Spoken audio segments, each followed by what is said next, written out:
This is part of the full story of Vault 108 from Fallout 3. As the 60 or so Garys begin moving into the rest of the vault, no alarms sound, and no shots are fired. The only security guard who realized there may have been a problem is slow to react, and the first Gary clone manages to take his gun away from him. The security guard is consumed before he can scream. In the dark, the Garys look like regular citizens. The Garys aren't regular citizens, however.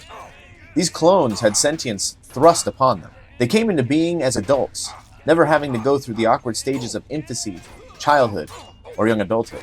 They were not left in the care of loving parents who wanted and tried their hardest to prepare Gary to succeed in life. Instead, the Gary clones were left in a room to be observed in a place full of other clones, with no one to speak to except each other. They had their own language that involved the only word they'd ever heard spoken to them: Gary.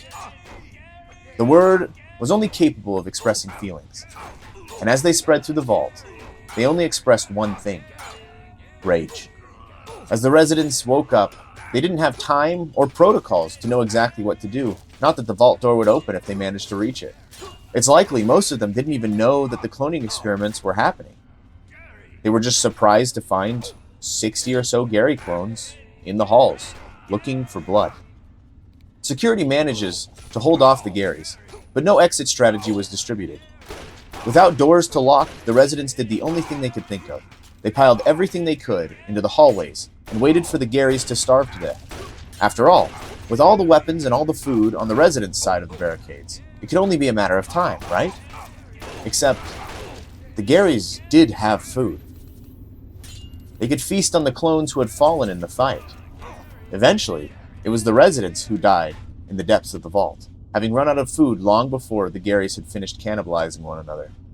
After all, anytime the food ran low, the cloning machine would finish another one of the new Garys, with data intact to make more until the power went out. In another 18 years, the vault opens automatically once the 38 years had passed, and the Garys left are able to find new food out in the wasteland, using Vault 108 as a kind of den for the animals they had become. All the while, the lab chugs along until one day it stops, whatever miracle of automation that made it run for over a century coming to an end. When you find it, the aging, starving Garys that are left attack you on sight. And that's what I think happened in Vault 108. If you want to hear the full story and context to Vault 108, click the link in this video.